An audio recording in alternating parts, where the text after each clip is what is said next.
देखिए, पहली बात, किसी आतंकवादी संगठन के चीफ के मर जाने के बाद भारत में उनके सपोर्ट में वो कैंडल मार्च निकालना या फिर रैलियां निकालना, ये बड़ा दुर्भाग्यपूर्ण है। देखिए, जो लोग गोली की भाषा समझते हैं ना, वो बोली की भाषा नहीं समझते हैं। इनको संगीनों के साए में रखना पड़ेगा, जैसे अफस्पा लगा हुआ है वहाँ पे, और हमेशा इनको कोई कुछ भी थोड़ा सा भी गलत करे गोली से उड़ा देना चाहिए।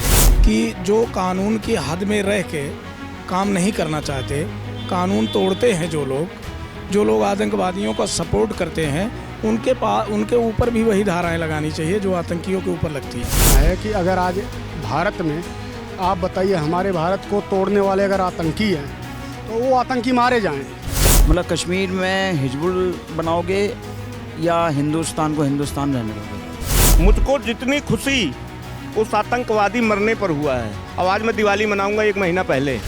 नमस्कार, आप देख रहे हैं सौगंध टीवी में आपके साथ शिवम चौबे। जिस तरीके से कश्मीर से तस्वीरें आती हैं सामने, जहां पर कुछ लोग बाहर निकलते हैं और प्रोटेस्ट करते हैं हिजबुल्लाह चीफ के डेथ के बाद, जिस तरीके से इजरायली हमले में हिजबुल्लाह चीफ मारा गया, इसकी पुष्टि इजराइल ने कर दी है।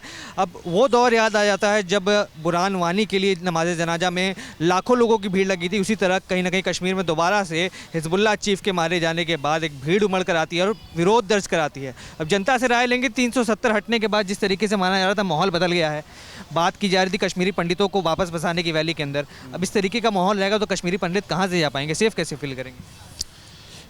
देखिए, पहली बात, किसी आतंकवादी संगठन के चीफ के मर जाने के बाद भारत में उनके सपोर्ट में वो कैंडल मार्च निकालना या फिर रैलियां निकालना, ये बड़ा दुर्भाग्यपूर्ण है। मैं कहता हूं कि सरकारों को, चाहे दुनिया में जब जिसको यूएनओ ने जो है आतंकवादी संगठन घोषित कर रखा है, संयुक्त राष्ट्र संघ, हम उसके सदस्य हैं, उसके बाद क्या है कि ऐसे लोगों का जो लोग सपोर्ट कर रहे हैं उनको आतंकवादी कानून में सीधे जो है जेल में निरुद्ध करना चाहिए और उनके खिलाफ कड़ी से कड़ी कार्रवाई करना चाहिए। और मुझे नहीं समझ में आता कि ऐसे लोगों के सपोर्ट करने वाले जो इनके आका हैं, सबके खिलाफ कड़ी से कड़ी कार्रवाई करनी चाहिए। देखिए, बड़ा, मैं बता दूं, ऐसा माहौल घाटी में विकसित हो गया है कि आप बताइए कश्मीरी पंडितों की वापसी कैसे होगी? यहाँ पे जब खुलेआम किसी को गोली मार दी जा रही है, खुलेआम शांति अभी तक बहाल नहीं हो सकी। लेकिन जो लोग गोली की भाषा समझते हैं ना, वो बोली की भाषा नहीं समझते हैं। इनको संगीनों के साए में रखना पड़ेगा, जैसे अफस्पा लगा हुआ है वहाँ पे, और हमेशा इनको कोई कुछ भी थोड़ा सा भी गलत करे गोली से उड़ा देना चाहिए। एक समुदाय है हमारे देश के अंदर जिसको जातियों में बांटने की कोशिश की जाती है, जाति जनगणना कराने की बात की जाती है, और एक समुदाय है जिसको न सिर्फ भारत में बल्कि भारत से फिलीपींस, भारत से फिलिस्तीन, भारत से लेबनान, सब जगह जोड़ के रखा जाता है कि तुम्हारे साथ कहीं भी गलत हो रहा है तो तुम भारत में प्रदर्शन दर्ज करो। ये किस तरीके की मानसिकता हो? मैं बता दूं, जो बात रही, हिंदुओं को इसलिए जातियों में बांटा जाता है कि हिंदुओं को जातियों में बांट के कांग्रेस पार्टी जो है और इंडिया गठबंधन जातिगत राजनीति इसलिए करता है कि मुस्लिम के वोट एक तरफा इनको मिलेंगे, हिंदुओं के बटे हुए वोट भी मिल जाएंगे और सरकार में आ जाएंगे। ये हिंदू अगर एक होगा, अपनी सनातन संस्कृति को समझेगा, हमारा देश के अपने गौरवशाली इतिहास को समझेगा, तो ये लोग सत्ता से इनको बाहर बिठाएगा। तो ये कभी नहीं चाहते कि हम जातियों में जो एक हों, हिंदू हिंदू एकता बने, क्योंकि शासन प्रशासन से 10 साल से ये दूरी है।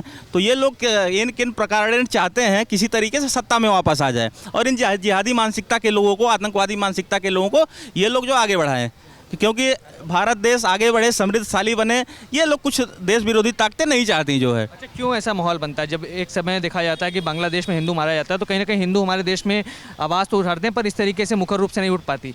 पर कहीं ना कहीं जब देखा जाए कि फ़िलिस्तीन की बात आए तो भारत की संसद में जय फ़िलिस्तीन के नारे लग जाते हैं, हिजबुल्लाह की बात आए तो भारत के लोग सोशल मीडिया पर प्रखर रूप पर आते हैं, सड़कों पर उतर आते हैं। तो इस तरीके का माहौल क्यों है देश के अंदर? देखिए, हिंदू जातियों में बटा हुआ है, एक दूसरे के प्रति ईर्ष्या का भाव रख रहा है, और मुस्लिम में कितना भी फिरका हो, जातियों में तो ये भी बटे हैं, लेकिन अगर गैर जातियों से जब इनकी मुकाबला होता है तो ये खो जाते हैं। ये बांग्लादेश में क्या हुआ, इन्होंने जाति थोड़ी पूछा कि ये कोई क्षत्रिय है, कोई ब्राह्मण है, कोई शूद्र है, इन्होंने हिंदू समझ के सबको मारा, बहन बेटियों का बलात्कार किया, हिंदू बहन बेटियों का। कोई भारत का जो है कोई विपक्ष का नेता उसका मुँह नहीं खुला, क्योंकि इनकी वोट बैंक की राजनीति प्रभावित होगी। ये सोचते हैं कि मैं कभी भी किसी हिंदू के साथ खड़ा हो जाऊंगा तो मतलब मेरी वोट बैंक की राजनीति प्रभावित हो जाएगी और मतलब मेरे मुस्लिम वोट कट जाएंगे। बताइए, ये मुस्लिम तुष्टीकरण की राजनीति में इतना तक गिर गए हैं, आतंकवादियों तक का ये लोग जो जमानत कराने का प्रयास करते हैं। समाजवादी पार्टी की सरकार थी 2012 से 17 अखिलेश यादव की, इन्होंने जो कचहरी या जो फैजाबाद कचहरी में जो विस्फोट हुआ था, वो उसके आतंकवादियों को रिहाई करने के लिए इन्होंने, वो तो भला हो हाई कोर्ट का जिसने इसमें हस्तक्षेप करके फिर से इन मुकदमों को संग्रहित करवाया, ये मुकदमे वापस ले लिए थे। तो देखिए, ये समाजवादी पार्टी, इंडिया गठबंधन देश विरोधी ताकतों को सपोर्ट करते हैं। ये लोग आतंकवादियों को सपोर्ट करते हैं। इनको देश के जीडीपी से, देश के विकास से कोई मतलब नहीं है। बस इनको सत्ता सुख चाहिए। बाकी यहाँ पे जगह जगह बम विस्फोट होता रहे, जगह जगह दंगे होते रहे, फसाद होते रहे, जैसे कि 2017 से पहले उत्तर प्रदेश में हुआ करते थे। डेली 100-200 दंगे हुआ करते थे। लेकिन योगी जी की सरकार आई, उन्होंने बुलडोजर चलाया, कड़ी से कड़ी कार्रवाई किया। गुंडे माफिया आज क्या है, ठेलों पे सब्जी बेच रहे हैं। अतीक, मुख्तार अंसारी, विकास दुबे, इन्होंने जातियां नहीं देखी। हर जाति, हर धर्म के लोगों के ऊपर कार्रवाई किया। अखिलेश यादव केवल यादव का सपोर्ट करते थे, यादवों की भर्ती कराते थे। इटावा, मैनपुरी 2 जिलों का केवल विकास किया इन्होंने। अभी कोई यादव, कोई अपराधी मारा जाता तो ये कहते हैं कि योगी सरकार केवल यादव को टारगेट किया। आप बताइए, जो सुल्तानपुर में डकैती कांड हुआ था, उसमें अनुज कुमार सिंह को भी एनकाउंटर में मार दिया गया। तो योगी जी जाति नहीं देखते हैं, वो सबके खिलाफ एक तरफा कार्रवाई करते हैं। कोई भी गलत हो, किसी जाति का हो, किसी धर्म का हो, बस अखिलेश यादव जैसे आपराधिक पोषित माफियाओं को सपोर्ट करने वाले लोग। अखिलेश यादव के शासनकाल में ऐसा जंगल राज था कि कोई कहीं भी रोड पे चलता था, कब उसकी हत्या हो जाए, कब उसके साथ लूट हो जाए, कुछ कहा नहीं जा सकता था। लेकिन योगी राज में आदमी 12 बजे रात में भी सुरक्षित चल सकता। हाँ, इतना बड़ा प्रदेश है, 22 करोड़ का प्रदेश है, हो सकता है छोटी मोटी चिटफुट घटनाएं कहीं कहीं हो जाती हैं, लेकिन फिर भी बहुत कुछ काबू में है। उत्तर प्रदेश में इन्वेस्टमेंट होने लगा। उत्तर प्रदेश में इन्वेस्टमेंट देखिए होने लगा। पहले लोग इन्वेस्टमेंट से डरते थे। जो जंगल राज लालू प्रसाद यादव ने बिहार में बना रखा था, नीतीश यादव, नीतीश कुमार और इनके जो है बीजेपी के गठबंधन में कुछ विकास के रास्ते पे विकास आगे बढ़ा है। और योगी जी के नेतृत्व में उत्तर प्रदेश जो है वो विकास के रास्ते पे आगे बढ़ रहा है। और बताइए, आज बड़े से बड़ा इन्वेस्टमेंट आ रहा है। आप नोएडा जाके देखिए, नोएडा आज भारत के सबसे वेल डेवलप्ड शहर में से आता है। वेल डेवलप्ड शहर में से आता है नोएडा। तो देखिए, उत्तर प्रदेश जो है बदहाली के रास्ते से विकास के रास्ते पे आगे बढ़ता जा रहा है।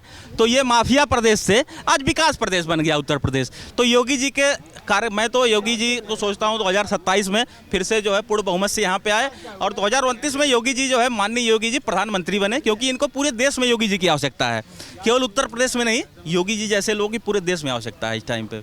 और लोग मौजूद हैं। सर, जिस तरीके से आपने तस्वीरें देखी होंगी, कहीं ना कहीं कश्मीर के अंदर जब एक समय ऐसा था कि बुरहान वानी की नमाज जनाजा में लोग जा रहे थे, शामिल हुए थे, लाखों के ऊपर भी आबादी में हुए थे। दूसरी तरफ ये देखा गया कि अब इस समय कश्मीर के अंदर हिजबुल्लाह का चीफ मारा जाता है, उसके भी विरोध में लोग सड़कों पर उतर आते हैं, विरोध दर्ज करते हैं।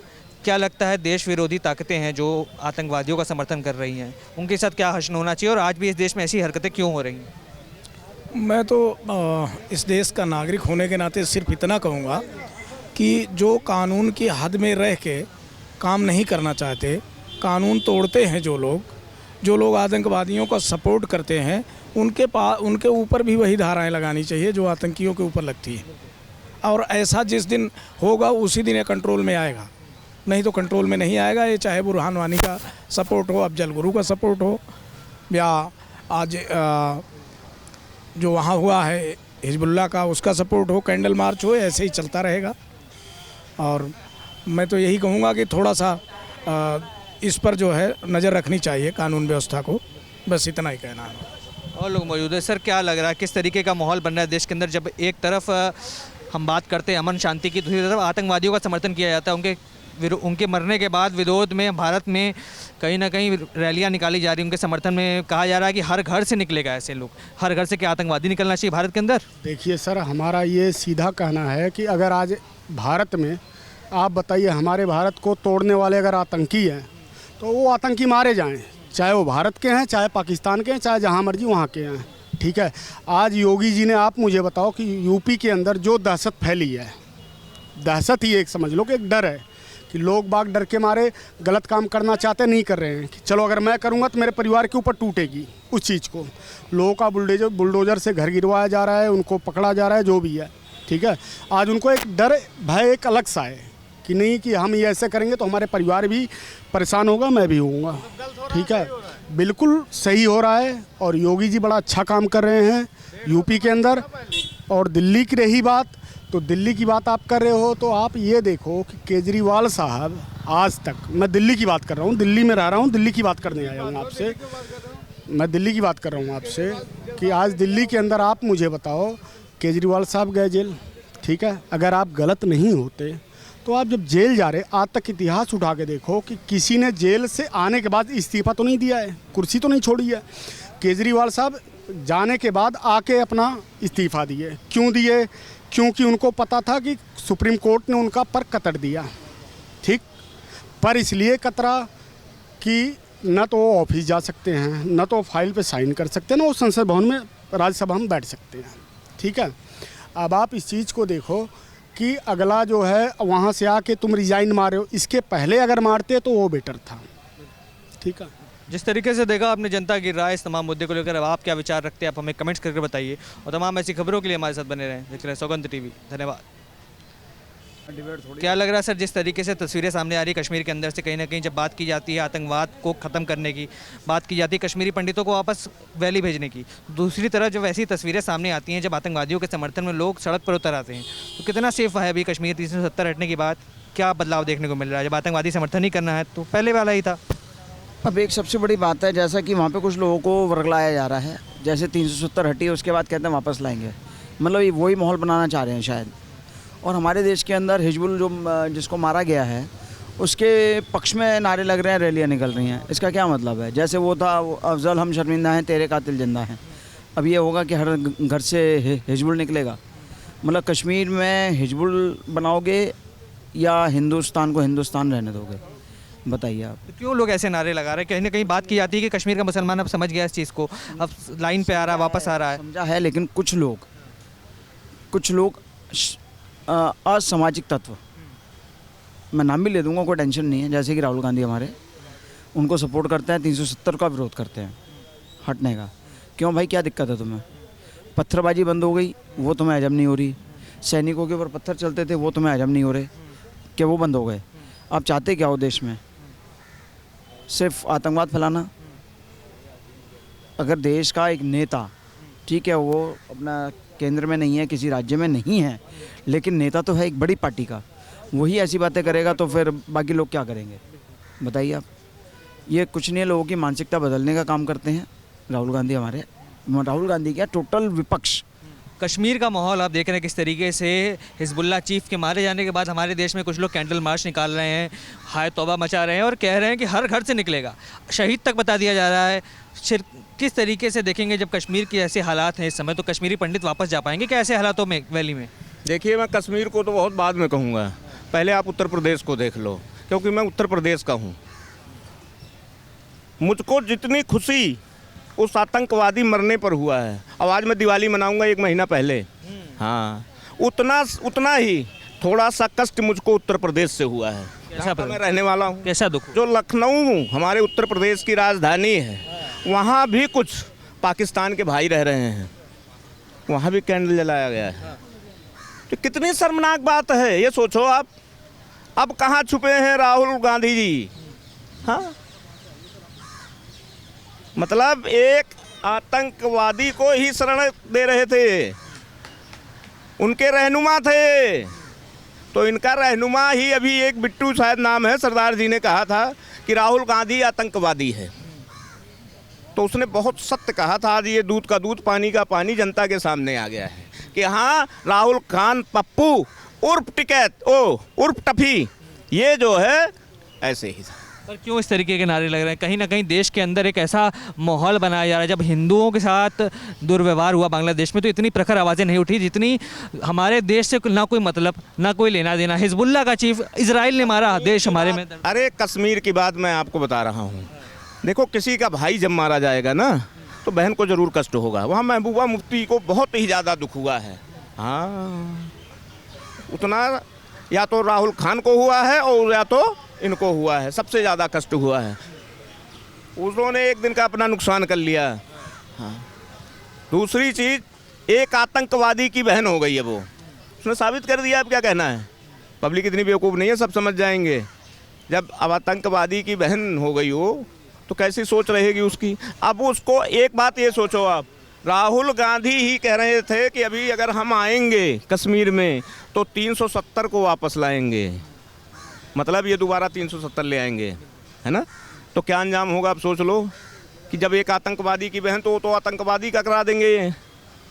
370 में हटाया मोदी जी ने, और लाल बाग पर जब झंडा लहराया, लाल चौक पर जब झंडा लहराया, तो उस दिन राहुल गांधी की छाती फाट रही थी, क्योंकि राहुल गांधी खुद एक टेररिस्ट है, टेररिस्ट। ऐसे लोगों का क्या इलाज है जो इस समय देश के अंदर देश विरोधी नारे लगा रहे हैं, आतंकवादियों का समर्थन करें? इनका इलाज क्या है आखिर? क्योंकि इतनी दवाइयाँ डाल चुके, धीरे धीरे करके कोई इलाज नहीं। सवाल किया अब आपने पॉइंट वाली। इनका इलाज और इनका दुख दर्द एक ही आदमी दूर कर सकता है। कौन? दूसरा कोई नहीं, इस धरती पर कोई नहीं है। हाँ, वो है योगी आदित्यनाथ। अब मानो या ना मानो भाई साहब, लखनऊ में तो नारे लगे योगी आदित्यनाथ भी तो लखनऊ से, भाई लखनऊ में उनका सीएम आवास 24 घंटे का लिए यहाँ बैठा दो, दिखा देगा वो।